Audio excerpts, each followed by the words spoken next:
கடந்த 2018 போது திரிபுராவில் லெனின் சிலை உடைக்கப்பட்டது போல தமிழ்நாட்டில் பெரியாரின் சிலை உடைக்கப்படும் என்று தற்போதைய தமிழ்நாடு பாஜகவின் ஒருங்கிணைப்பு குழு தலைவர் எச் ராஜா பதிவிட்டது தமிழ்நாட்டில் பெரும் கொந்தளிப்பை ஏற்படுத்தியிருந்தது. சிறப்பு நீதிமன்றம் தனது தீர்ப்பை வழங்கியிருக்கிறது.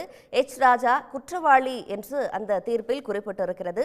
தலா 6 மாத காலம் சிறை தண்டனை விதிக்கப்பட்டிருக்கிறது. இப்போ இந்த தீர்ப்பு குறித்து உங்களுடைய முதற்கட்ட பார்வையை நான் தெரிஞ்சுக்கணும். தீர்ப்பு வரவேற்கத்தக்க தீர்ப்பு தான், அதில் ஒன்றும் சந்தேகம் இல்லை. தமிழ்நாட்டிற்கென்று அரசியல்களில் சில பண்பாடுகள் இருக்கு, கருத்து வேறுபாடுகள் முரண்பாடுகள் உள்ள தலைவர்கள்லாம் தமிழ்நாட்டில் இருந்திருக்கிறாங்க.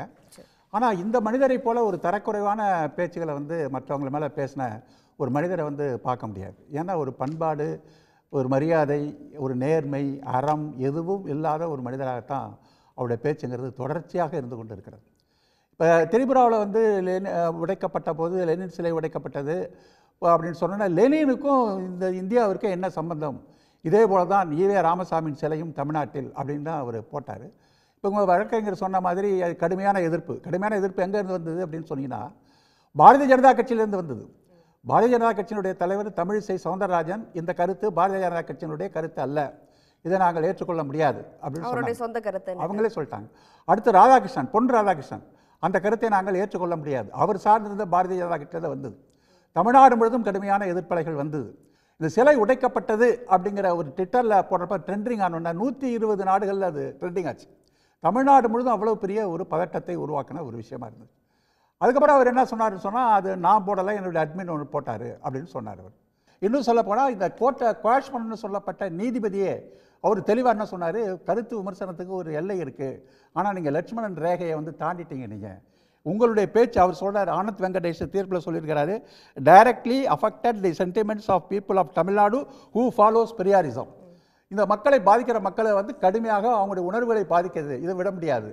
நீங்கள் 3 மாதத்துக்குள்ளே இந்த எம்எல்ஏ எம்பிகள் பற்றிய வழக்குகளை விசாரிக்கிற நீதிமன்றம் இதுக்கு தீர்ப்பு வழங்கணும் என்று சொன்னார். அதை குவாஷ் பண்ணு கேட்டதுக்கு அது நீதிபதி சொன்ன ஒரு கருத்து.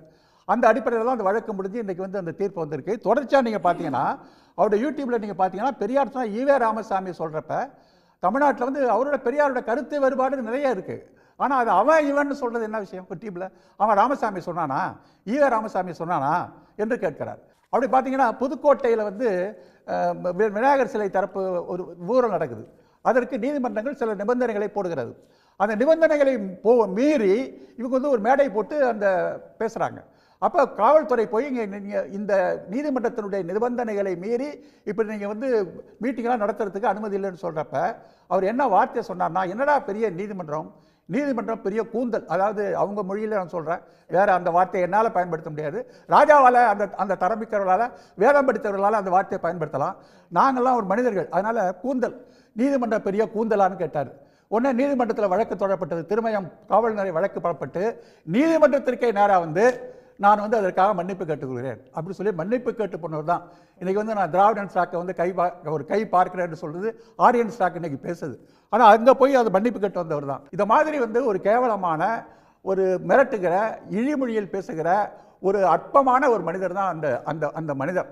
அவருக்கு இந்த தண்டனை கொடுத்தது நியாயம். இது தமிழ்நாட்டு மக்கள் உணர்வுகளுக்கு அவருக்கு கொடுத்த தண்டனையாக நான் கருதுறேன். இது ஒரு அரசியல் பழிவாங்கல் நடவடிக்கை, இவங்களுக்கு எதிரான என்னுடைய போர் தொடரும் அப்படின்னு அவர் சொல்றதுக்கான காரணமா என்ன பார்க்குறீங்க? எங்க போர் தொடுத்திருக்கிறாரு? போய் மன்னிப்பு தானே கேட்டு வந்திருக்கிறாரு. போட்டதை ட்விட்டர் நான் போடலன்னு சொல்லியிருக்கிறாரு. நீதிமன்றத்தை குறை சொன்னதுக்கு நான் மன்னிச்சிருக்கேன் போய் மன்னிப்பு கேட்டு வந்திருக்காரு. அவருடைய வீரர்கள்லாம் பார்த்துருக்கோம்ல கடந்த காலத்தில். இப்போ இந்த வாரத்தில் என்ன வீரத்தை காட்ட போறாரு, நாடு பார்க்க தான் போது பார்ப்போம். அப்பப்போ ஒரு மைக்கை வச்சுக்கிட்டு வாய்க்கு வந்ததெல்லாம் பேசிட்டு இருக்கிற ஒரு மனிதர் தான். அவருடைய பேச்சுக்கு பிஜேபி உட்பட தமிழ்நாட்டில் எந்த கட்சியும் அவரை அந்த மனிதரை ஒரு பேச்சுகளை அங்கீகரித்து ஏற்றா தெரியல. அதனால் பிஜேபிக்கு எதிர்காலத்து அரசியலுக்கு செட் பண்ணக்கூடிய ஒரு டோனு அப்படிங்கிற நிலையெல்லாம் இந்த பிஜேபி எஸ்ராஜெல்லாம் கிடையாது. இவர் தன்னுடைய ஐடென்டிட்டிக்காகவும் தன்னுடைய ஆரிய பார்ப்பன திமிரை காட்டுறதுக்காகவும் திமிராக தான் அப்படி பேசிட்டு இருக்கிறார். அதனால பிஜேபியில் ஒரு ட்ரெண்ட் செட்டராக நான் நினைக்கல. உடனுக்குடன் செய்திகளை தெரிந்து கொள்ள சன் நியூஸ் பெல் ஐகானை கிளிக் பண்ணுங்க.